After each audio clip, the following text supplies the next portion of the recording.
Hello, people, and welcome to the People Building Podcast, where today we are joined by the wonderful Matthew Rainwater. Now, Matthew and I have actually been friends for a really long time. I think we crossed paths as a result of people building and probably the People Building Podcast. And we have been connected on Facebook for a really long time now. And we've had lots of conversations over the years. And actually, during COVID, when it was lockdown, Matthew was kind enough to call me. I actually think he was at work at the time. We had a wonderful FaceTime chat together, and we've been firm online friends ever since. So I know that Matthew has a really interesting history because he is former military and is now helping military or former military personnel to get back on their feet after their time of service. So I was really enthusiastic about bringing him to the podcast to meet all of you and to also share his lessons in life that he's picked up along the way. Matthew, so let me tell you about him. This is a man with a very strong moral compass, and that developed, I think, probably if we go way back, in his early years. He was the child of parents with alcoholism, and so it wasn't the easiest start to life. In fact, he ended up leaving home when he was 17 years old, and not by his own volition, as you are about to hear. And from that point, Matthew was just an instant grown-up.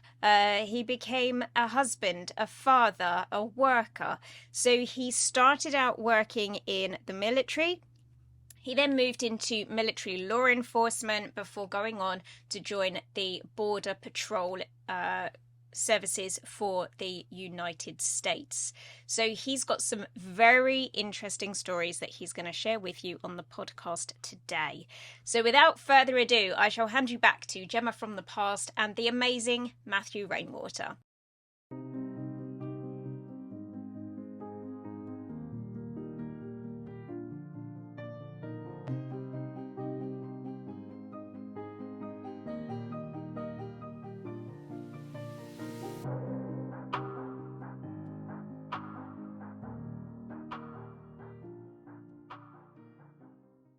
Go on then. What do we need to Okay. say about you, Matthew Rainwater?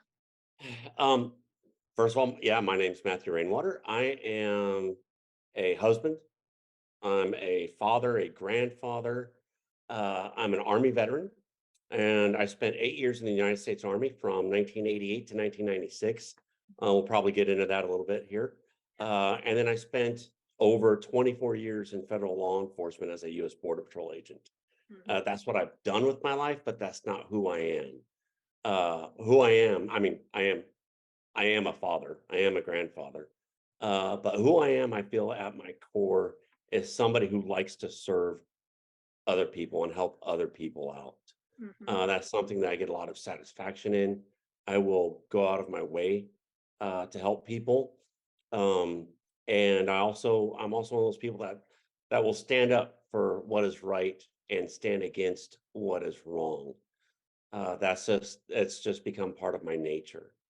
But on the flip side, I could also go someplace and just be a hermit and live by myself and not interact with anybody or have to do anything, and just kind of be anonymous. People pointing fingers at me like, "Who is that old guy with that shaggy beard?" Uh, but that's me. So Okay. that's who I am. So it sounds like there's a thread of a strong moral compass in there. Where did that come from? Is that something from early life that was embedded in you? Um, yes. I mean, I've always had a strong moral compass. Mhm. I don't know where it came from though. Okay. Um, I didn't grow up going to church.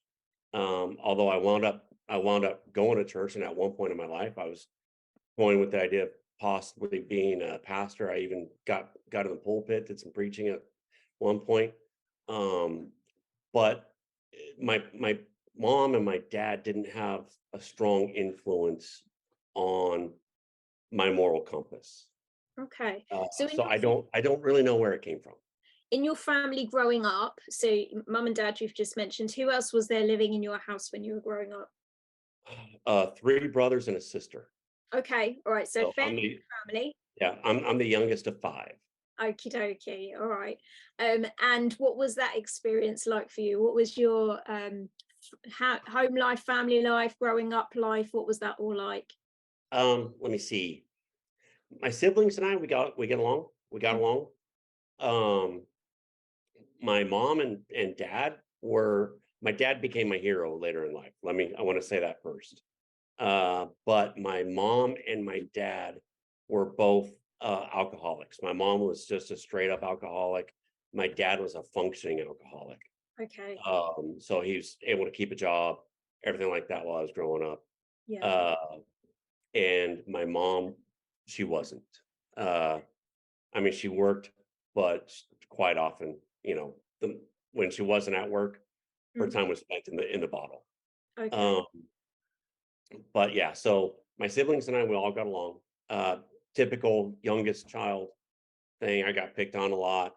We Yeah. had arguments, we had fights, but when it all came down, we all bonded and we stick together. Yeah. When did So, you become aware that your parents were alcoholics? Like, at what age did you recognize that there was oh, something happening there that maybe was outside of the norm, not the same as what you saw in your friends' parents? When did you notice that? I would say early on. I Okay. can't. I'm not gonna. I can't say I was 3, 4, 5, whatever. Yeah. But maybe 7, 8. Okay. I realized that things were different. My parents, they were married for over 30 years. Mhm. My mom passed away when I was 18. Uh, and but my parents always fought. Yeah. They always fought. And I mean like violent fights. There were times where as a young kid, I had to keep my mom literally keep my mom from killing my dad. Wow. Um, he like my dad had fallen asleep on the sofa, and my mom was going to bash him over the head with a statue. Oof. And I remember holding the statue, Yeah. keep my mom as she had it in her hands, Yeah. holding the statue on the ground, keeping her from being able to swing it, Yeah. begging her not to do it. Wow. So that was a typical, not typical, but that was obviously something that sticks with me. Yes. Yeah. Um, so that wasn't, normal. Yeah. But And I remember from early on incidents like that. okay. And would you, back then, would you have talked to your siblings about what was going on? Like, was it Oh kind yeah, of, yeah. yeah, so you were all aware of the circumstances that you were living in, and that those were quite strained conditions. Uh-huh. We were. Yeah. What do you guys say about it when you talk about it now? Um, we make jokes about it Hmm. because that's a good coping mechanism. Yeah. It's interesting on the timing of this because we have a reunion coming up in March, and it's going to be probably the first time all five of us have gotten together in 15, 20 years. Wow. Yeah. So, well, I take that back. Let me see.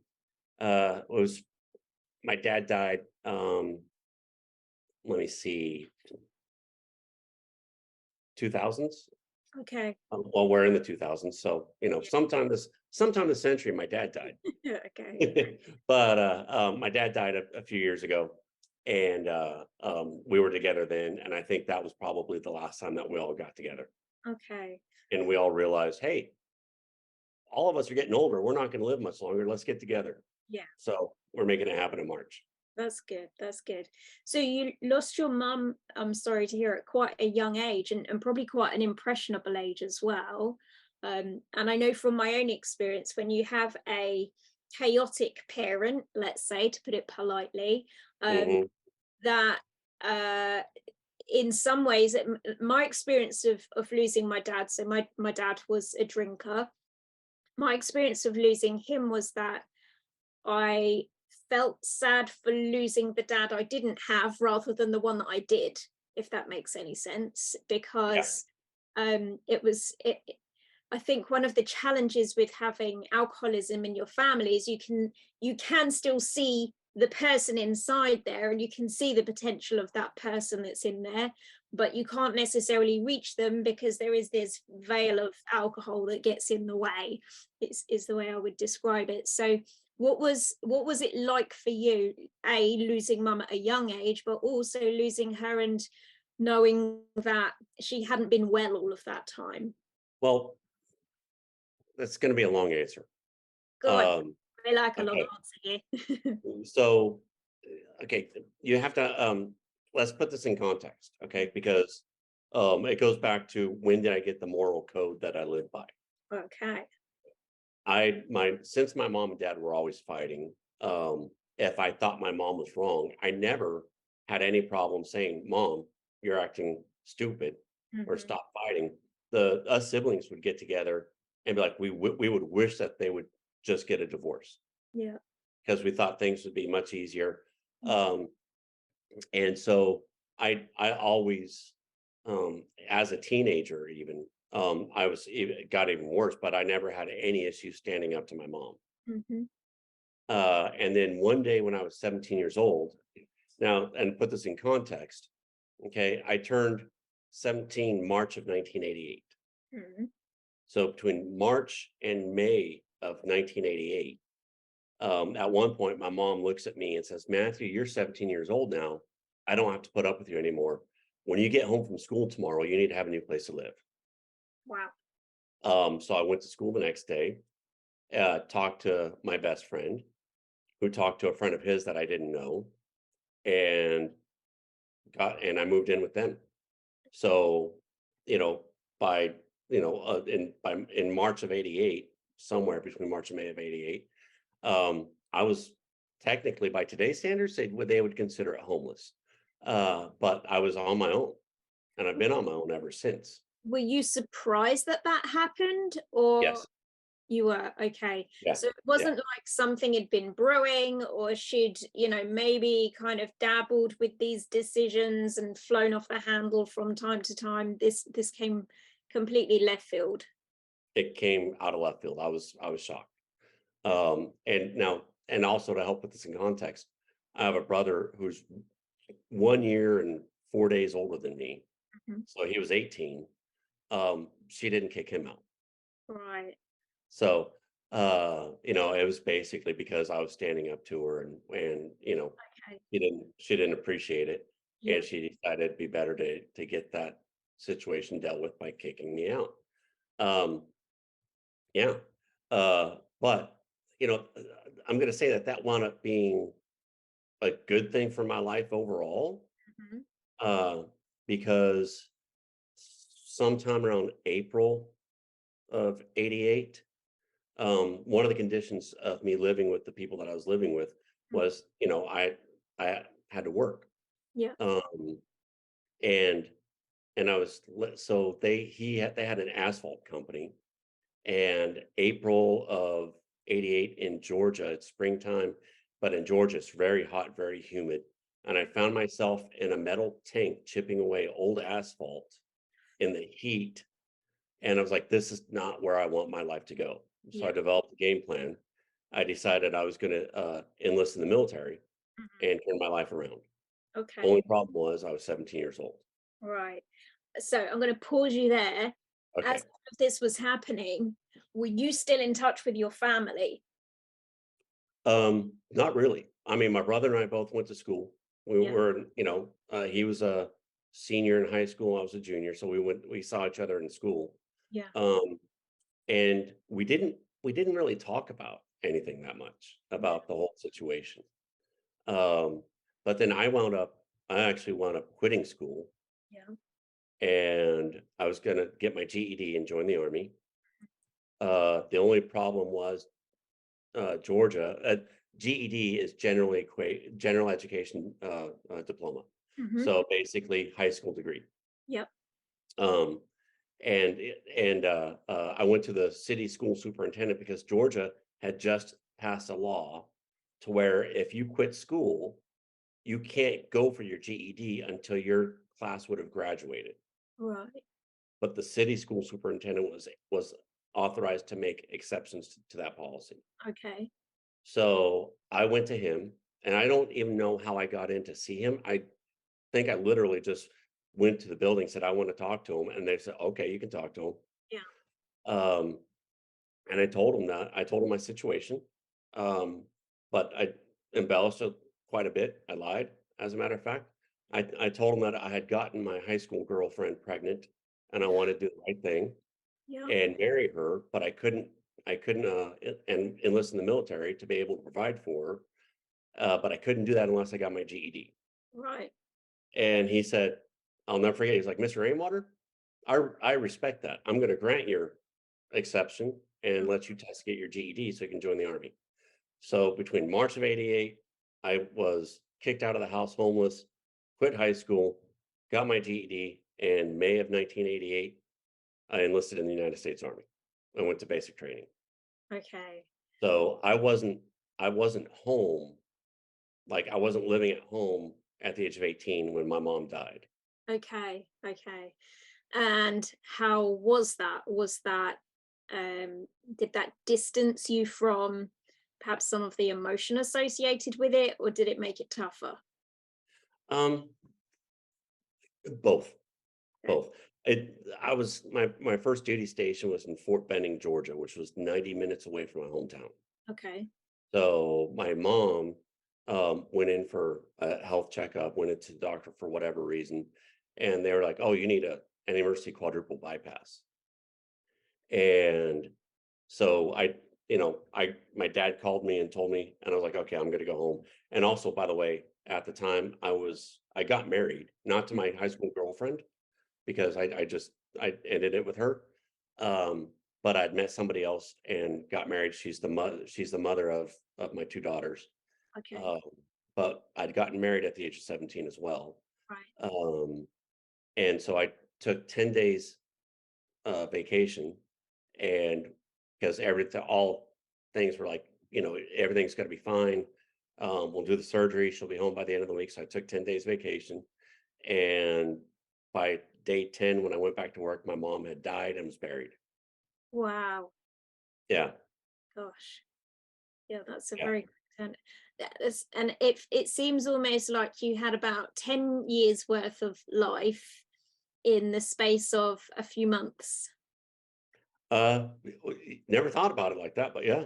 Yeah, Yeah. most of those things that you mentioned, like they know those kinds of things are normally spread out quite a bit for a person. You were married by the time you were 17. That to me sounds crazy. No, it was. So we were married for 22 years. You did extremely well. And then we realized things weren't working out. So we got a divorce.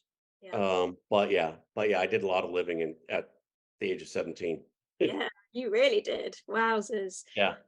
So after mum had passed, were you kind of reunited with your family? Did it maybe make some space for you to get back into their lives a little bit more? Yes. Yeah, it did. I had a two of my brothers had enlisted in the US Air Force. Mhm. So one brother was, in Korea. Another brother, I forget where my other brother was. But when that happened, we all got together and you know, reunited. It's interesting. It wasn't until, oh gosh, 20 years plus Mm. that because one of my next oldest brother who's still living at home, he was actually the one who drove me to the house that I wound up living in. Mm. And we didn't talk about that until after my dad passed away. Wow. So yeah. Yeah. Do you, do you have some good memories of mum and the time that she was in your life? Yeah, yeah, actually I do. Cooking. Okay. My mom was a phenomenal cook, Yeah. and that's something I took away from her. I'm not a phenomenal cook, but I like to cook. Yeah. Yeah. So, it's interesting because we didn't get along at all, but I'll always have good memories of like the holidays and my mom's cooking and stuff like that. Yeah. Yeah. So there's that. Yeah. So tell me about being in the army then. Where to start with that one? I did a lot of growing up in the Army, Yeah. right early on. And I realized that I loved I loved to serve. Yeah. Um, and I loved action. I loved adventure. I knew that going in because when I was going through the whole, enlisting process, they ask you, what do you want to do? Mhm. And I was like, well, I want to be infantry. And they said, why do you want to go infantry? Because I'm not a dumb kid. They were like, your testing scores are really high. They're like, why do you want to go infantry? I was like, well, because I want to jump out of airplanes. I want to be airborne. Yeah. And they're like, we can get you on jump status without going infantry. Hang on. And so I wound up, picking a job packing parachutes, Okay. which led to some adventurous times.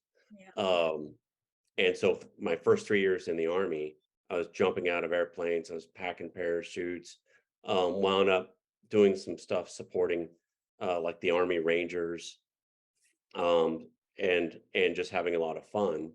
But yeah, I did do a lot of growing up, and it shaped me, molded me into the guy that I am. There's people that I could point to, because I was in the army for 8 years. After 3 years, I changed my job, went to military police because I knew I wanted to get in law enforcement, Okay. and met some great people that I'm still in touch with today, Yeah. all these years later. What do you think it was that drew you to it sounds like the general pattern of your work career has there's been a strong thread of discipline, going into the army, law enforcement, all of those are very sort of discipline led.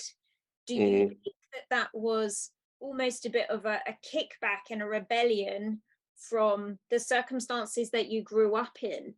Because very often if you have parents who are involved in alcoholism, um, there is chaos, and it tends to be dysfunctional.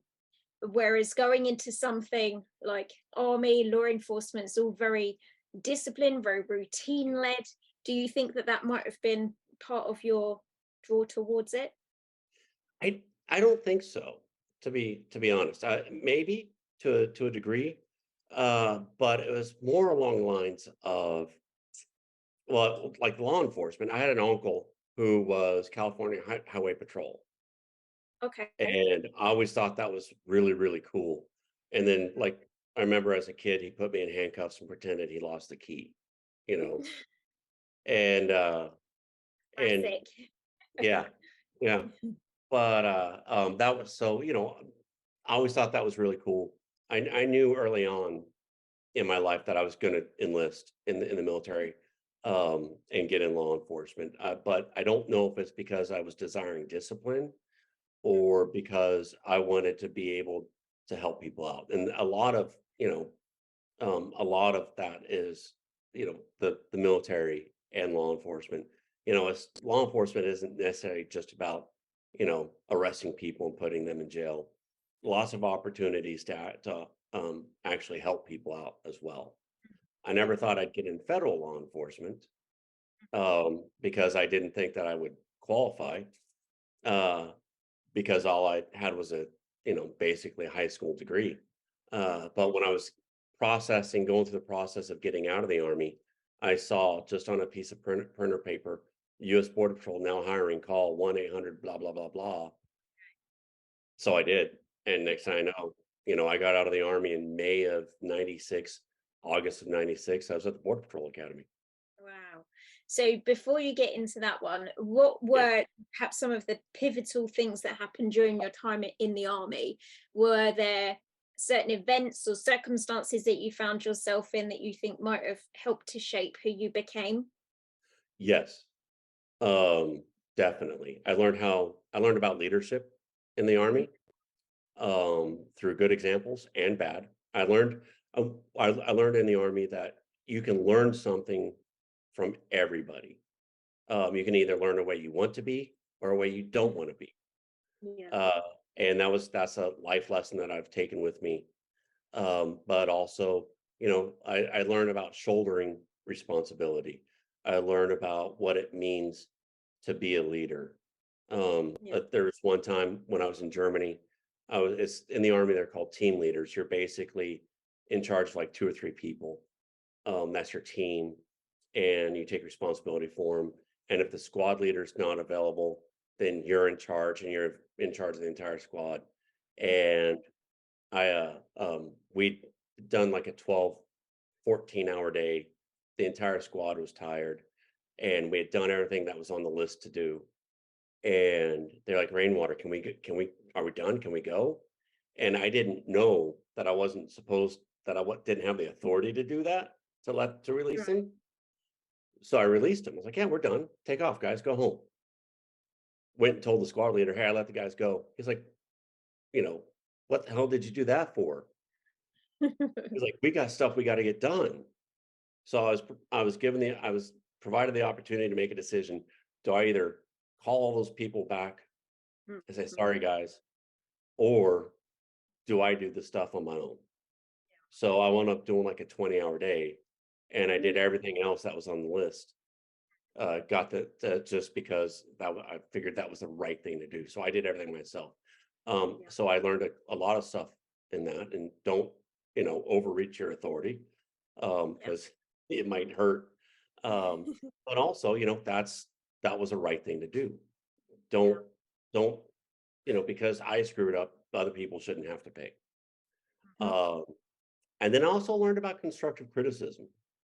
Uh, I I was doing a lot of whining, okay, and just complaining about stuff, complaining. And this other NCO, this other sergeant that wasn't necessarily in my chain of command, but we were in the same company and we knew each other. He was walking by, and I was complaining about something or whining about something, and he just stopped and he looked at me. He's like, "You know what, Rainwater? You'd be a much better soldier if if you didn't whine all the time." And I was like, "What do you mean?" Because I didn't realize I was whining. And he's like, "Look, all you're doing is complaining.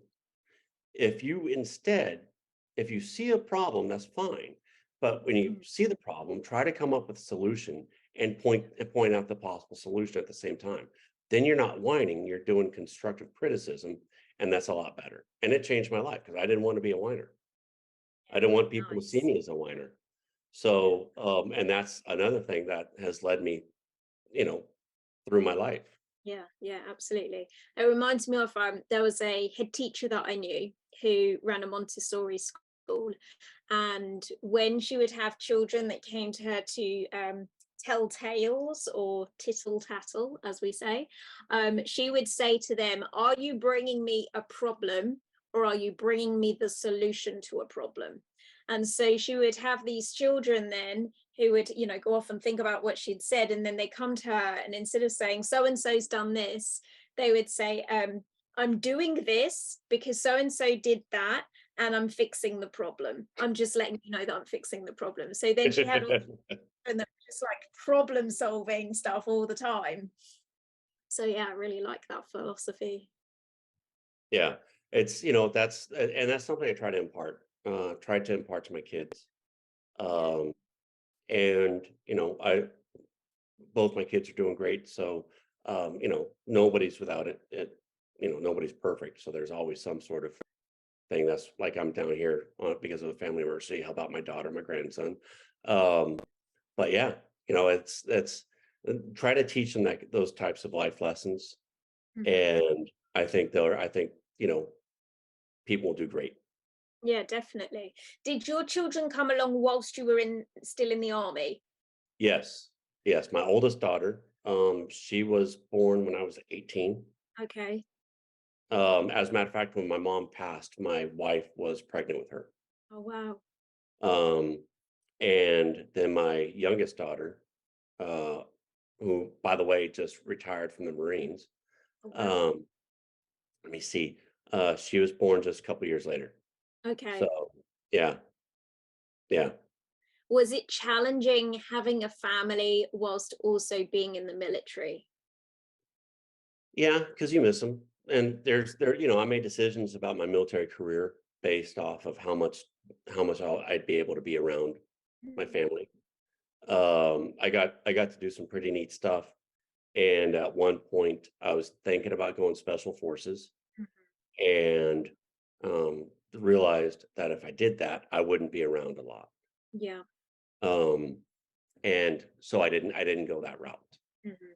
And then my decision to get out of the army was based off of I wanted to be able to spend more time with my family. For you, was being in the army like having just an unusual job, or were there ever times when perhaps your safety was in question, and actually, thoughts of family then might have cropped up about, can I be doing this particular part of the job, or should I take this particular opportunity because it may endanger me, and therefore I'm not going to be here for my family.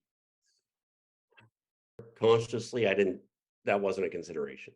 Okay. Um, I did what I had to do when I was in the army. I never saw combat. Mm. I was in during the first Iraq War, Okay. Desert Shield, Desert Storm. In the army, when you re-enlist, you can, if it's available, you can change your job. And I was Okay. like, well, I'll go ahead and change my job, become military police because they go to combat, they go everywhere. Yeah. Um, and I'll have a better chance of going to combat and actually fighting for my country. Um, but still, never wound up going to combat anywhere. So how long did you serve in the army in the end? 8 years. 8 years. Okay. 8 years. Yeah. And that includes your time in the military police as well? Yes. Yeah. It was incredible. Worked with some of the best people I've ever worked with. Got made lifelong friends. Did some good. Got to help people out. Also got to, you know, deal with knuckleheads that want to be, you know, that's want to do stupid stuff. Mhm. And it gave me, it also helped on my resume when I applied with the U.S. Border Patrol because it was seen as federal law enforcement. So I'd Sure. already had 5 years experience federal law enforcement. Yeah. The very first illegal alien I ever arrested was as a military police, Okay. and the guy was wanted for murder, Wow. but he was working on base. You Wow. know, yeah. So, you know, you deal with everything. Military police, at least for the army. The other branches are different. At least they were back then. Mhm. But for the army, the military police, you handled everything. You when you were on base, you were you were the law enforcement. Right. Um, and if you were deployed to a war zone, you were still law enforcement, but you were also more heavily armored than a typical infantry platoon. So you moved into border control, Border patrol. border patrol, and what exactly did that entail? What was your job there? Here in the United States, we have the ports of entry, which is where people come through legally, where Yeah. they have visas, passports, Yeah. and that's handled by customs. Hmm. Okay. Um, Border patrol handles everything in between the ports of entry. Okay. So we actually, I'm sure you've seen on the news with all the people coming up through Mexico. I know illegal alien isn't a politically correct term, but that's what they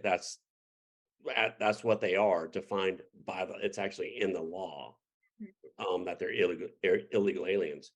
Um, so, we patrol everything in between the ports of entry, and anybody or anything that's trying to come up Yeah. between those ports of entry, uh, we have jurisdiction to handle it, and we can go anywhere we need to go to be able to investigate and make an arrest. Um, and so it's a wide area of responsibility. Okay. Was there particular ports that you were responsible for overseeing in your work? Uh, yeah, every like they have different stations, Mhm. and each station has an area of responsibility. Yeah. Um, and so that's where you go Yeah. is in your area of responsibility. Hey, tonight you're working this area. Tonight you're working that area. Um, and in that area, there's a variance of danger, of Mm, threat. Um, and it's on the southern border, it was super chaotic, mm. uh, almost every night. How So, what was happening there that was chaotic? well, we would get groups of 30, 40 people coming through at one time. And, you're arresting 30, 40 people by yourself with no backup readily available. Um, and that was when the weather was good. Right. So the border road at the time, the border road was just dirt. So when it rained, okay, we couldn't be on there because all our trucks would get stuck. Yeah. Uh, and so we would have to pull off to pay it to actual roads, and that would just then the area would just get swarmed. And we would arrest 12, 1,300 people in a single shift at my station. Um, and we would lose just about as many. And that was all in a single shift. Mhm. So there was one night I was working, and I preferred working midnights. And we did 10-hour shifts. So I would go to work at 11 o'clock at night, get home at 9 o'clock in the morning, whatever.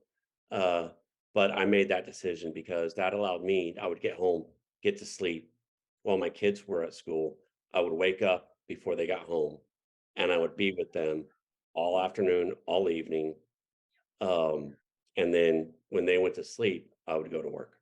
But there's like one night I was working and I spotted a group coming up, and I was counting, and I stopped counting this group at 150 people. There were easily 200 people there, Wow. and everybody was busy, going after, going after other smugglers. And then this group started making a beeline right for me, and I was like, well, I can handle 20 or 30 people on my own. I'm not going to handle almost 200 on my own. So where were they coming from and where were they coming in? Mexico, They were coming. Tijuana, yeah. Um, so so for people that aren't familiar, Tijuana, Mexico, is directly south of San Diego, California, and Tijuana is a major hub. And it was always busy. It was always busy for the border patrol. Uh, we were always getting people, arresting smugglers, and getting people that were, you know, when I first enlisted in or got hired on with Border Patrol in 1996, the majority of the people that we were arresting were all from Mexico. They didn't have a criminal history here in the United States or anything like that. By the time I moved up to Washington State in 2008, um, that dynamic had changed. We weren't arresting as many people, but the people we were arresting were criminals coming back into the country, meaning they had gotten through at one point, committed a crime, went to jail, were deported back to Mexico, and they're coming back. Again. So we knew that these were bad apples. Yeah. And was it just themselves that they were trying to get No, in touch? They were they would, smuggling other yeah, they people? get paid. Smuggling people into the country is a huge uh, business. Yeah. So smugglers get paid a lot of money, and that's one thing that people don't realize is a lot of times, you know, eh, when people are paying to get smuggled into the country, well, they wind up in places of indentured servitude because the smugglers say, "Well, you owe us $5,000, $6,000." Well, these people don't have five or $6,000, so the smugglers say, "Well, you're going to work for my organization until you pay it off," and it never gets paid off. I need to go back to the night where you had 200 people headed Okay. toward. What happened? Um, I got in my vehicle, Yeah. turned on all my lights, and kind of funneled them to other areas where other agents could help Okay. in apprehending them. Yeah. Um, And then we got as many as we could, but we didn't get everybody. Wow. What reason do you think these people come from Mexico into the States?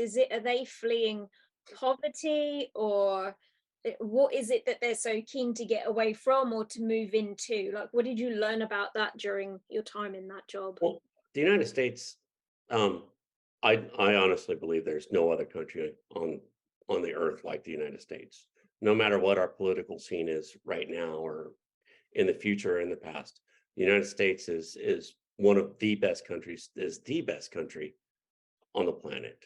And that draws a lot of people. I get why people want to come here because they have an opportunity to improve their life. Um, so that's what draws them. And the fact that, that, let me see, if you reduce the supply, you'll reduce the demand. Mm. And we have our laws here in the United States, they're not strictly followed when it comes to hiring people. Uh, Employers are supposed to make sure that somebody's able to work here legally. Um, and not a lot of employers do that, and enforcement of that law isn't really high on the government's list.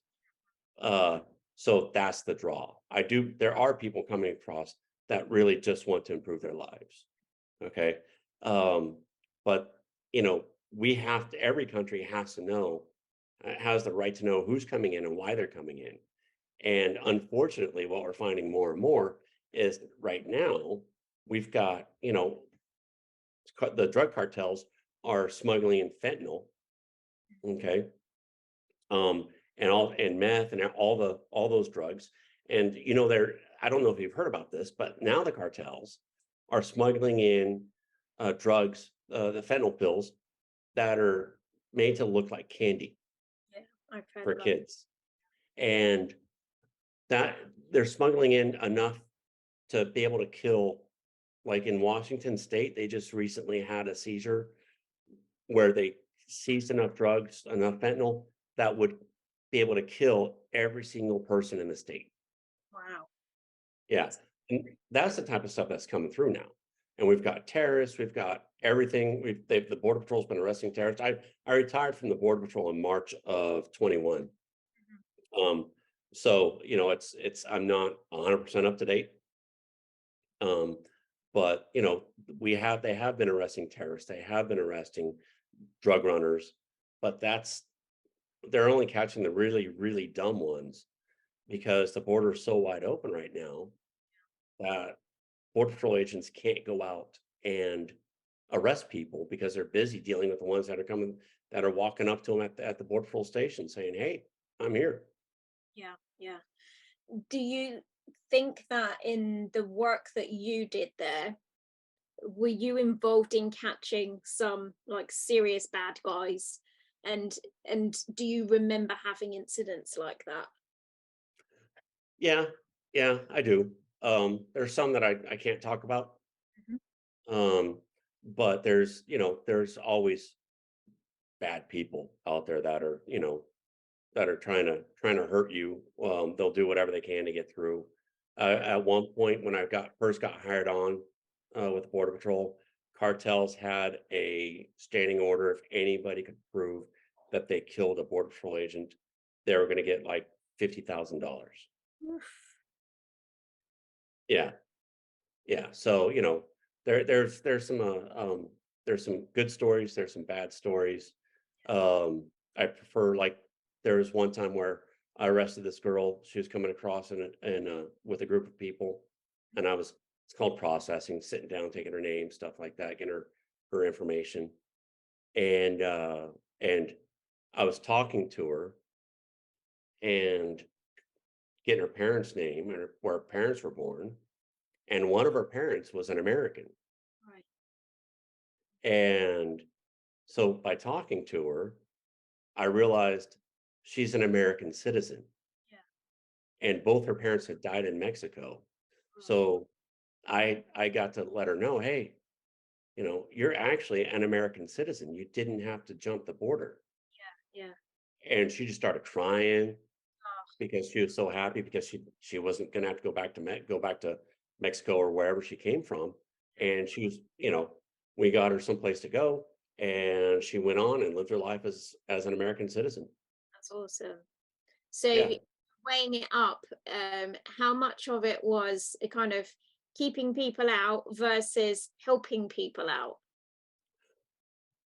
um, a lot of it was the vast majority of it was keeping people out, but also helping them out by getting them out of bad situations by the smugglers.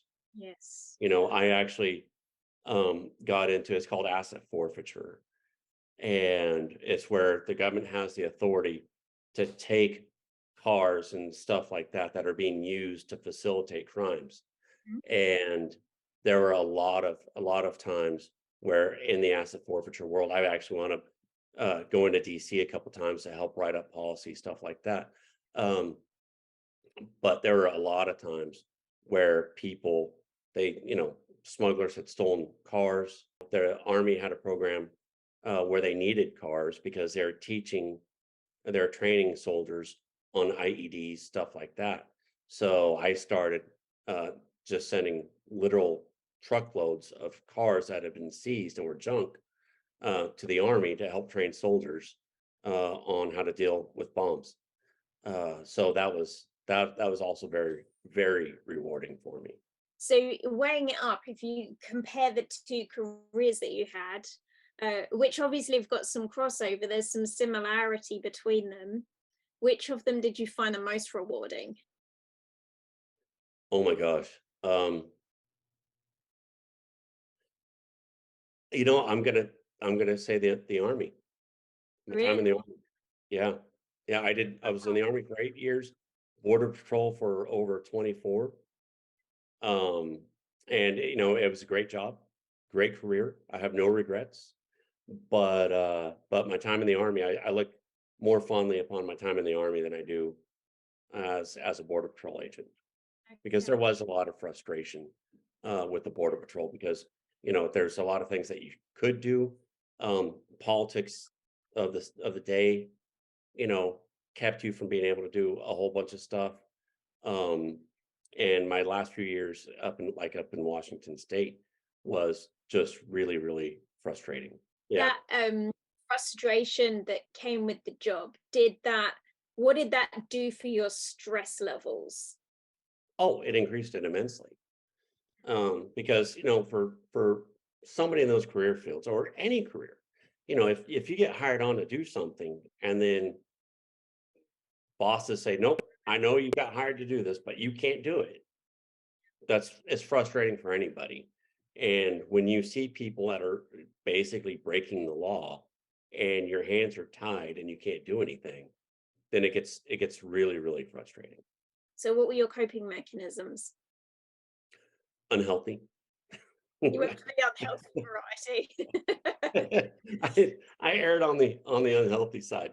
No, I not it wasn't all unhealthy. You know, I would work out. I would spend time with family. I would just forget it. Um, and there were, that's then I also just started finding other ways to be of service, to do good. But I decided I'm going to be involved because that's kind of become a kind of core to who I am, is being somebody that is involved and trying to help out, trying to make a difference, and trying to help improve things for the community Yeah. the best that I can.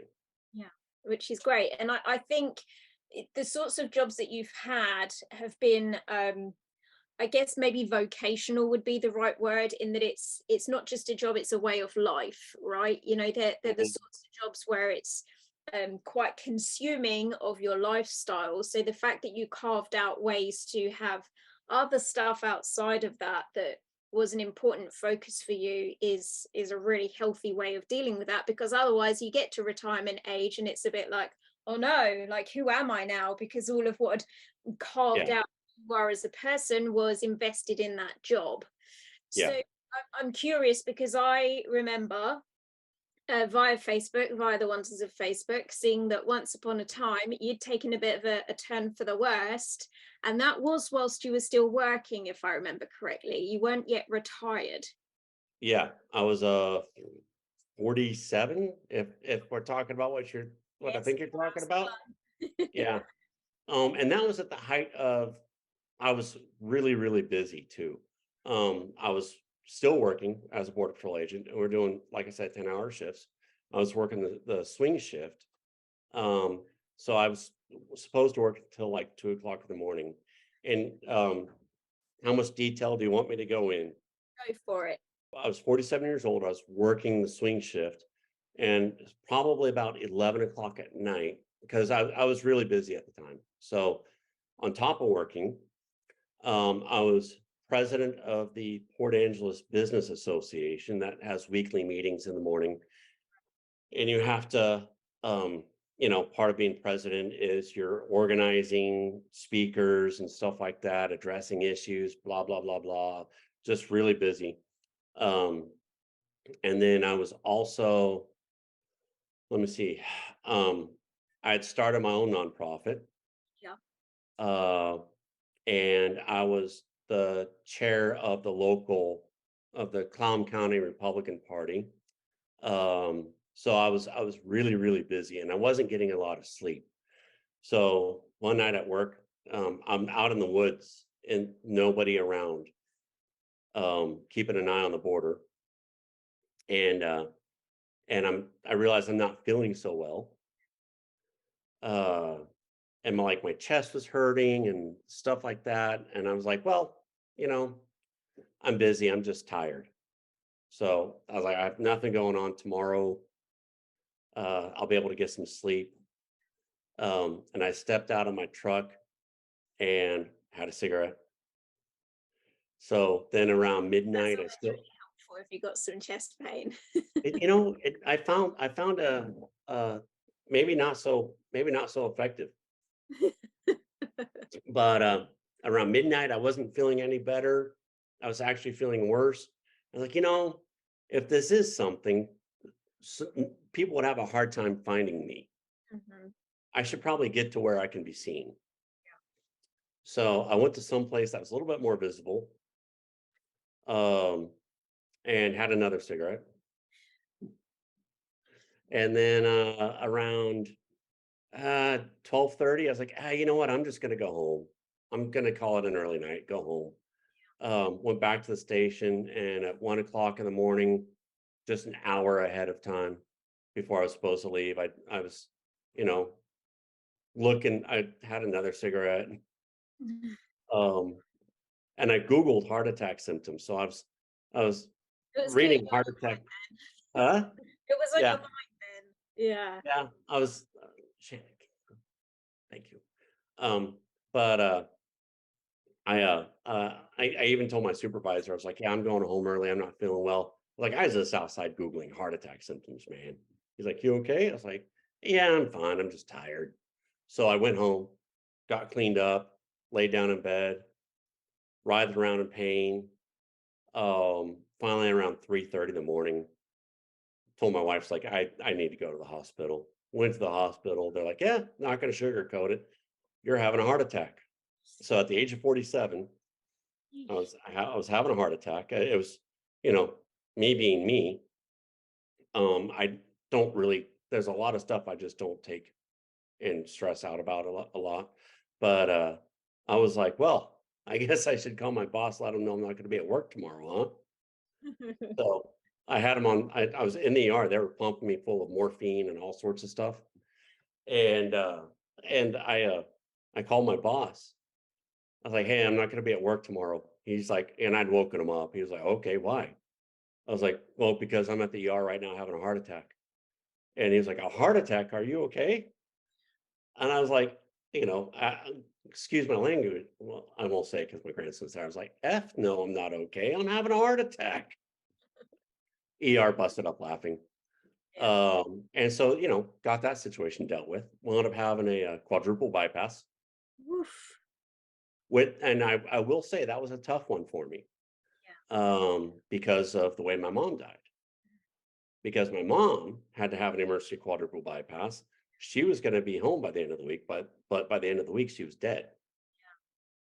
Um, and so, that was a tough pill for me to swallow, because I resisted. I was like, no, no, I'm not going to have one. They're like, well, if you don't have one, you're going to die. Yeah. And so, after they explained it to me, my wife and I, okay, I'll have the bypass. Yeah. So I made it through that. Pro tip for anybody that might be facing that type of surgery: shave your arms. Okay, because all the tape from the tubes and stuff that they stick in you, when they pull it off, if you have hairy arms, it hurts like the dickens. Okay, so it might be kind of embarrassing, but shave your arms. Yeah. I did that. They sent me home between my heart the after my heart attack and between the before I had my surgery. They sent me home, um, and so I shaved my arms before the surgery. Yeah. I remember telling the doctor I was getting really nervous the morning of the surgery, and I told my doctor, I was like, "Look, if you don't give me something to calm me down, I'm not going to have this." So next thing I know, I was really happy. I You got was like, "Cut away." So how long was your surgery? How long did it take? I don't know. I was asleep for it. Okay. It took a few hours. It took a few hours. I remember also telling my doctor, I was like, look, it just so happened that my one of my granddaughters had just been born, and my daughter was living in the area of the hospital. Yeah. And so my youngest daughter had come up to see the new baby and to see me.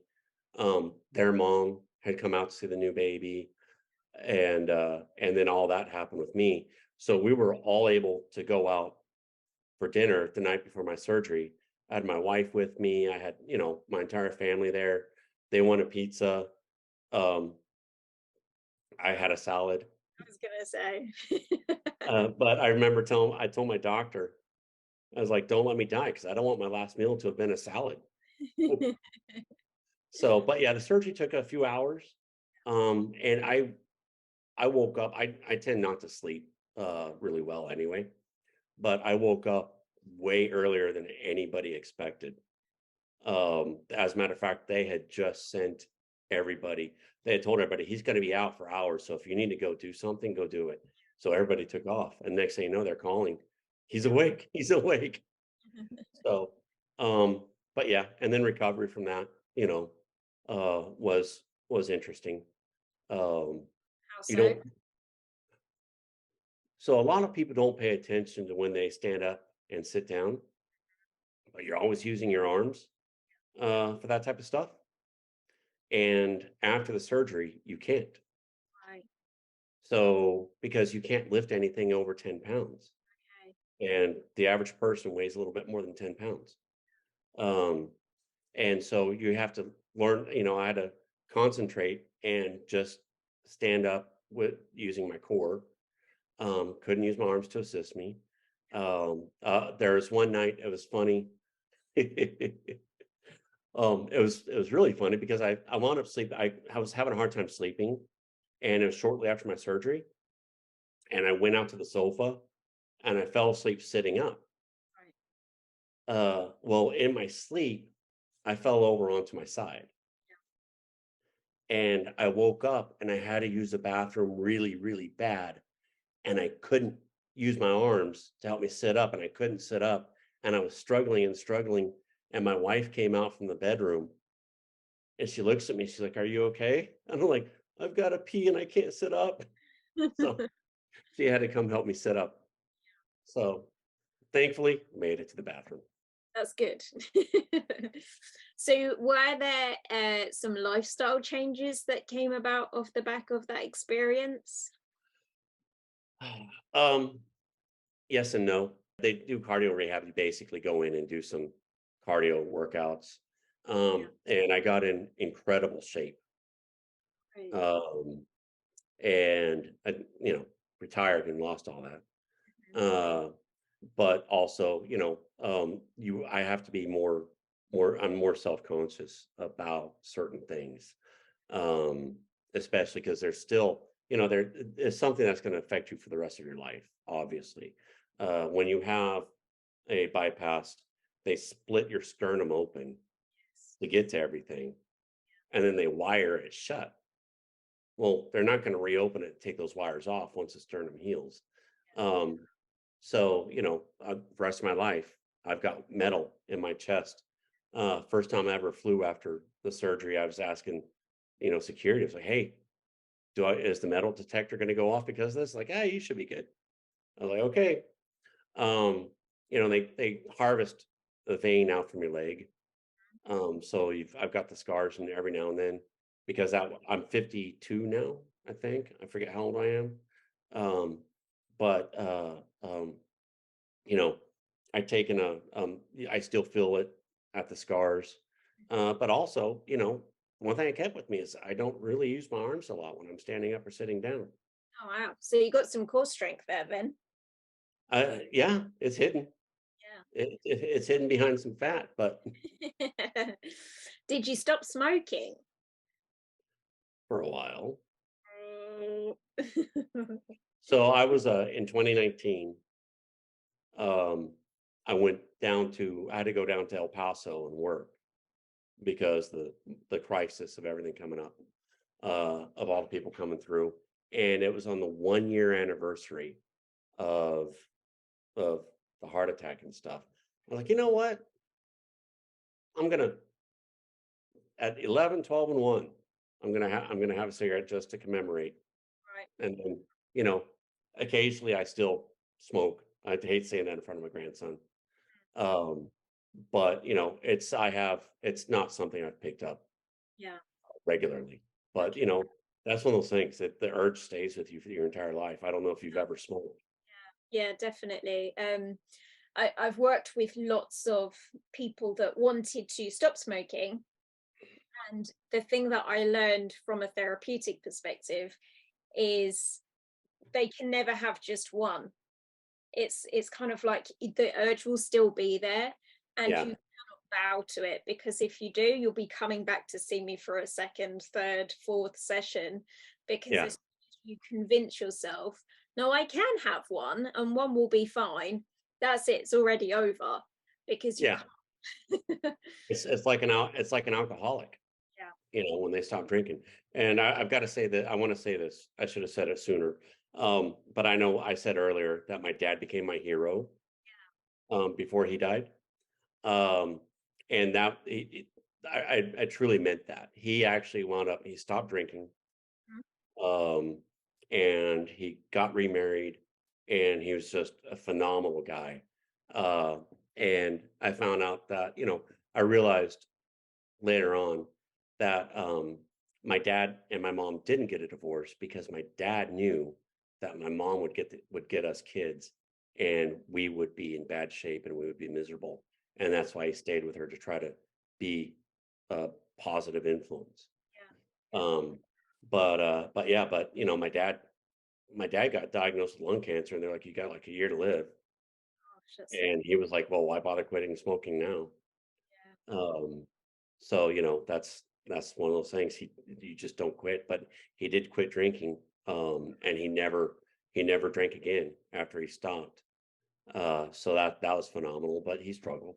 Yeah. And were you able to, because obviously you'd moved out of home at quite a young age, were you able to reconcile with him and spend time with him before he passed away? Oh yeah, yeah. After his diagnosis, I was in San Diego with the Border Patrol, and um, I was after I heard about it. Um, I was praying, and I was like, I just want to get out there and um, pray with him you know, before he goes. But the one wrinkle in that is my dad never talked about religion, never talked about faith, never talked about anything like that. Um, and so I was able to get out there towards the end. I was able to get out there and see my dad, and I noticed all these books like mention God, stuff like that. So we had a good conversation. And then before I flew back to San Diego, last time I saw him conscious, we were able to pray together. That's lovely. And yeah. Anyway, why'd you do that, Gemma? I'm sorry. Oh, It's a but good yeah, memory, right? it is. Yeah, It is. that's lovely. So, so yeah, we definitely reconciliation. Uh, my dad loved the fact that I was in the army. Mhm. Um, when I graduated from jump school, he was there, and that's another powerful memory is, and this takes some explanation, and stop me if I'm rambling. But I was the youngest person going through jump school at the time in my class. And with that, they have a tradition, it was called Keeper of the Wings, where they basically give you a set of jump wings, and your job is to hang on to those and not lose them or not do something to get them taken away. And you also always march at the front of the formation with the flag bearer. And if you ever got dropped for push-ups, then the entire class had to get dropped with you. And they would, somebody would shout, "Keeper of the Wings is down, everybody down." And so at my jump school graduation, my dad's there, and I had a command sergeant major pin my wings on me, and then he dropped me. So I drop and I do push-ups, and somebody shouts, "Keeper of the Wings is down, everybody down." And so then the entire company drops and starts doing push-ups right there. And my dad was like, "Matt, that was really impressive." So That's yeah, yeah. lovely. So what now? What does the future hold for you? Um, I'm figuring that out, to be honest. I've got my nonprofit. Um, it's Pennies for Quarters. We're working on building tiny houses for homeless veterans. Um, Getting that up and running. It's taken longer than I'd hoped, but we're making progress. Um, and finding ways to be involved. I made a stab at politics. I ran for office, didn't win. Oh, If that I was had, an experience though. it was quite the experience. Politics is brutal, and I didn't want to, I didn't want to be that type of politician, uh, which is why I wasn't as successful as I could have been. Mhm. Um, but I learned a lot out of that. Yeah. Um, but also, focusing on being a good husband, being a good father and grandfather. Yeah. I love the fact that, like, something comes up, boom, I'm able to go and I don't have to worry about getting up and going to work. Yeah. Uh, but at the same time, yeah, focusing on my nonprofit is the key thing. Last year, I spent a lot of time on the campaign trail. But this year, it's all about my nonprofit and seeing what I can do. There Yeah. might be some moves coming up. Yeah, definitely. So what do you need to do to get that non-profit doing the things that you want it to do? So okay, so what my nonprofit is it's called Pennies for Quarters. We're trying to build a community of tiny houses for homeless veterans in the area. There's a lot of them in the area where I live. There's probably upwards of 100 plus. Yep. And we're trying to build a community of tiny houses to give the veterans and their spouses or significant others, if they're homeless, a place to stay for a couple years while they get back on their feet. Right. And we're going to provide them 3 meals a day. Um, give We're going to have AA meetings, NA meetings. If they're going to be part of the program, because the goal is to get them back on their feet, Sure. not just get them out of the public's eye, Yeah. but to help them lead productive lives like they were leading when they were in the military. And so, we're going to have counseling available for them. They're also going to have to agree to no drug use. Yeah. If they come to us and they have, addiction issues, then that's one thing, but they can't keep them. So they're as part of the program, they're going to have to do a monthly urinalysis. And if they fail that urinalysis 3 times, then the board is going to make a decision as to whether they're trying to take us for a ride or if they're just having issues, and we'll deal with each accordingly. Yeah. You know? Um, and success for us will be, when we get somebody that was homeless into a place to where they can function and live on their own or with as little assistance as possible. Yeah. And we'll give them 2 years to do that. Okay.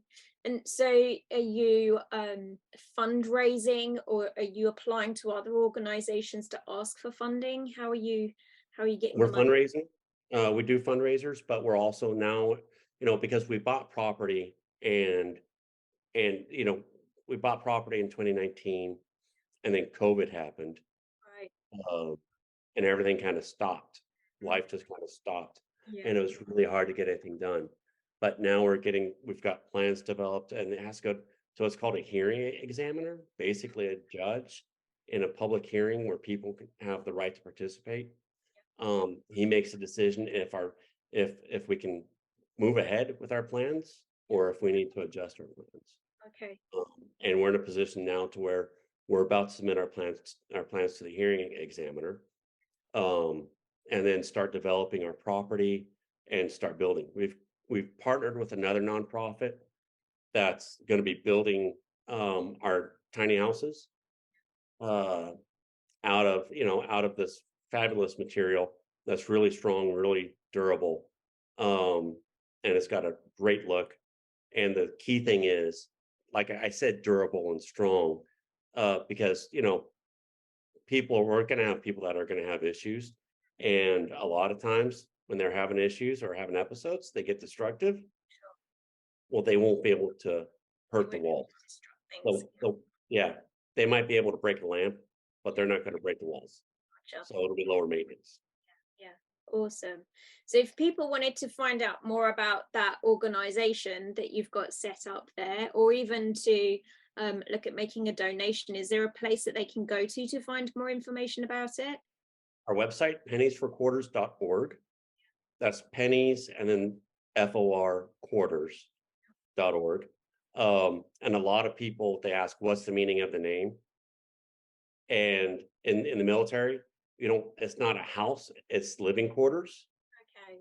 So we say pennies, any size donation is appreciated for living quarters. Got it. Yeah. Nice. That's very cool. When do you hope that you might have the first person in housed and running through the program? Tomorrow, that's not realistic. It's not going to happen, but I hope that could happen.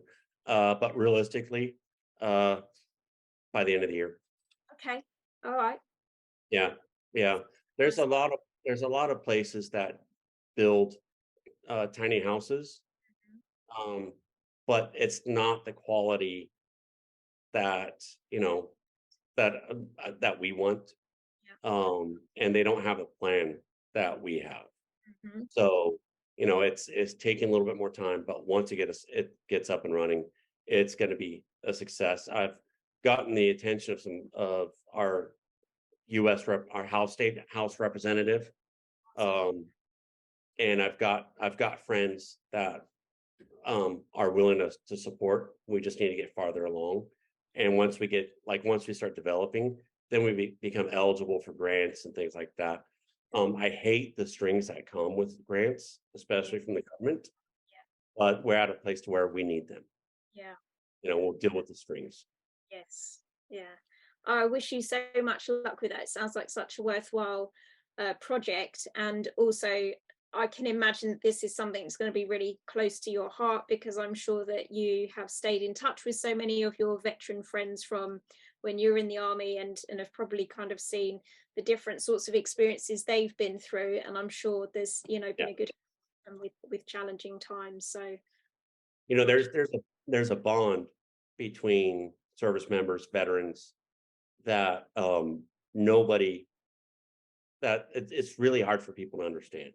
You Yeah. know, um, there's like inter service rivalries. If I No matter what branch of service I hear somebody's from, one of the first things you do is you make fun of them. Marines like to eat crayons, whatever. Air Force, they're pampered, Yeah. stuff like that. And so we can make fun of each other that way. But if somebody who's never served tries to make fun of somebody, we're all going to jump on them. We're all going to jump in, like, shut up, you don't know what you're doing, you know. And so, but yeah, that's a lifelong bond, because you're literally, you've literally said, I'm willing to die with these people. And that builds a closeness like like you'll never know. You've never known. Um, Whether you like somebody personally or not, you're like, I'll die for you. Yeah. Um, and so that's where that bond comes from. And there is the discipline, there is all that kind of stuff. Um, but yeah, so it is close and personal. That's as a matter of fact, I developed Pennies for Quarters was my idea. And it came about because I started hearing about issues with veterans. Here in the United States, the VA is famous for being just horrible for veterans. Um, there's lots of stories out there about veterans that were at the VA, couldn't get the help they needed, went out to their car and killed themselves. Gosh. And I'm like, there's got to be something that we can do to make it better. And I came up with the idea of tiny houses to help out, and started talking to people, because I knew nothing about nothing when it comes to homelessness. I know about veterans, I know what veterans go through, but I knew nothing about homelessness. And so I started, talking to people, because that's what I do, help me understand this. And I found out, and then I realized, a lot of veterans, or a lot of them, are dealing with PTSD, addiction issues, mental health issues. And I was like, well, then we have to help deal with those issues. We can't just be like, here's a place to live. We have to be able to equip them to get the services that they need. So we're going to have it all right there in on the grounds. We're going to have people coming in to help out with that. Yeah. Although you say you don't know about homelessness, but if we go full circle back to when you were 17, actually you do. Yeah, I know. I know. I realized that as I started doing research. I was like, oh, technically I was homeless when I was 17. Yeah. So yeah, that is full circle. Yeah, 100%. Matthew, how have you found the experience of chatting with me today? It has been incredible. I didn't expect to get teary-eyed. I have this effect Yeah, on people. yeah, yeah, you do. You know, I will say I've never been much of a crier. Hmm. Um, but get me talking about my dad, I'll tear up. Yeah, well, I think sometimes it's important to express those sorts of feelings, even though they might not always feel comfortable, but it's good to process stuff, right? It is. It is. And if this conversation that we've had is helps anybody, I'm happy. 100%. I really hope that people go check out the penniesforquarters.org website and take a look at the work that you're doing there, because it sounds tremendous. It is without question much needed. And, I think for anyone who has had the good grace to serve their country, the very least that everyone else can do is to make sure that they've got a roof over their head, and the support that they need from any traumas that they have associated from that help that they gave us. I appreciate that. Yeah, I think so. I think that's the minimum that, people, understand. And I know that, there are some people that just don't want the help. Yeah. And, for whatever reason. But, for those that want the help should be there. Yeah, 100%. Well, I wish you every success with it. It's been an absolute pleasure to speak with you today. Thank you so Thank much. you.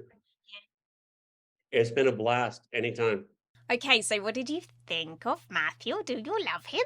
I know I say that, but I think I'm very fortunate that the people that I get to speak to on this podcast are always just the loveliest, most wholesome people.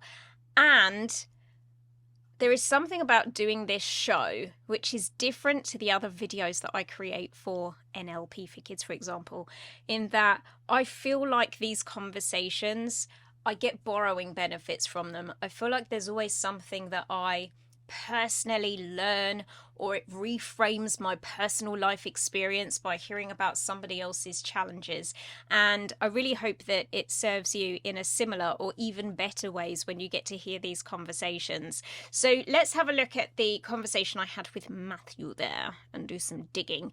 So I noticed that for all of my therapeutic friends out there, for all of my coaches, you will have spotted, I'm sure, the dissociated language. So dissociated language is when there is a subject area that applies to you, but rather than owning it and saying it's about me, we third person it in some way. So we put it outside of ourselves. And typically we do that on an unconscious level when we're talking about something that is uncomfortable for us in some ways. So for example, when Matthew was talking about giving up smoking, which I probed him on a little bit there, if you smoke, giving up smoking is one of the best things you can do for your health. Okay, just let me drop that in there. Anyway, he said the urge stays with you in reference to smoking. What he meant to say was the urge has stayed with me. So that he's owning that problem rather than putting the problem onto me in the conversation. I do not have the urge. And then I thought this was also a symptom of that dissociated language as well. When he said regarding his heart bypass, they do some recovery, they do some cardio recovery work. So the reason why that to me sounds a bit dissociated is because it's almost like the difficulties around his heart are outside of him. They do some cardio recovery work on that heart over there, rather than I had some cardio recovery work for my heart. So again, it's a subject area where it's potentially, a bit tender, a bit sensitive. And so he's unconsciously putting that tricky bit outside of himself rather than saying, this is mine, it's in me, this is what happened to me.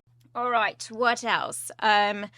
Oh, God love him. So this part, which happened towards the end when he said, I don't know about homelessness. And you will have heard that I pulled him up on that and said, yes, you do. You do know about homelessness. Then he went, yeah, I know that I know about homelessness.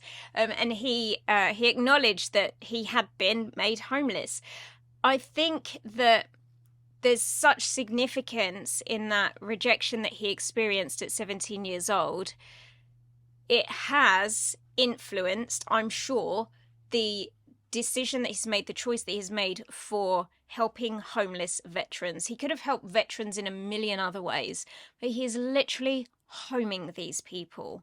So of course, there must be a correlation between that and this early, he was still really a kid at 17 years old, going through that rejection that he experienced from mum where she made him homeless.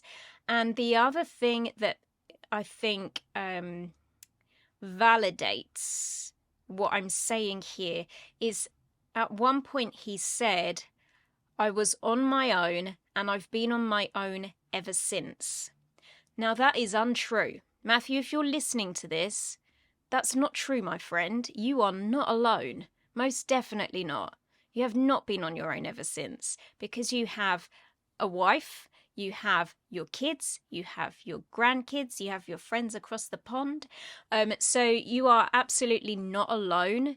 But I think that was almost a Freudian slip from back when you were 17 years old. That was probably the mentality that you took on in those early stages of being rejected and made homeless by mum, that you realised I am on my own and I'm going to be on my own now. Well, that was true then, but it isn't true anymore. So for all of you that are listening, just take a moment to listen to the stories that you're telling yourself and the ones that unconsciously leak out of your mouth, because they might be based on a really old narrative. And now we're in a brand new chapter. You don't need to believe that stuff anymore. And finally, I wrapped things up with Matthew, asking him what the experience had been like of speaking with me on the podcast that day. And he said that it's good to process stuff.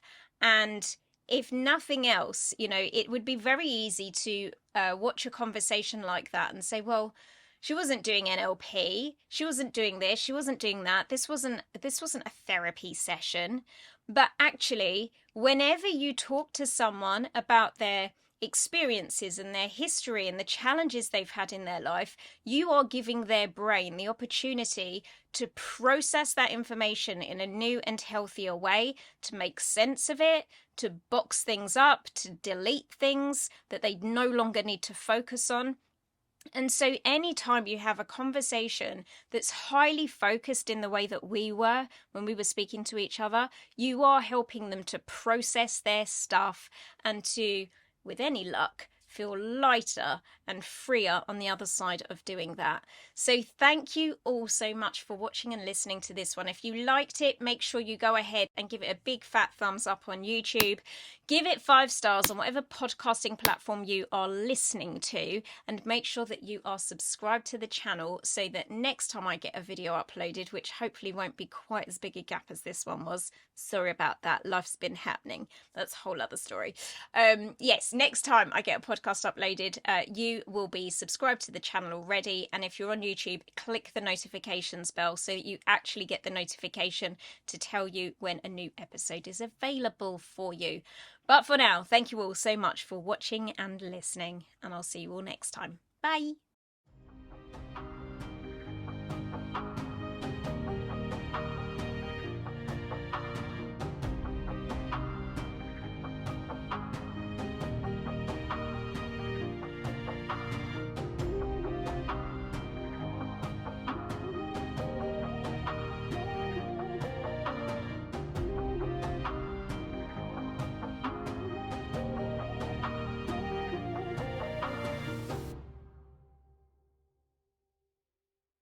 The People Building podcast was produced and edited by Gemma Bailey. You can find out more information about our products and services on peoplebuilding.co.uk, where you can also join in the conversation around specific episodes. The information, opinions and recommendations presented in this podcast are for general information only, and any reliance on the information provided in this podcast is done at your own risk. It should not be considered professional advice. Unless specifically stated otherwise, we do not endorse, approve, recommend or certify any information, product, process, service or organisation that is presented within the podcast, and information from this podcast should not be referenced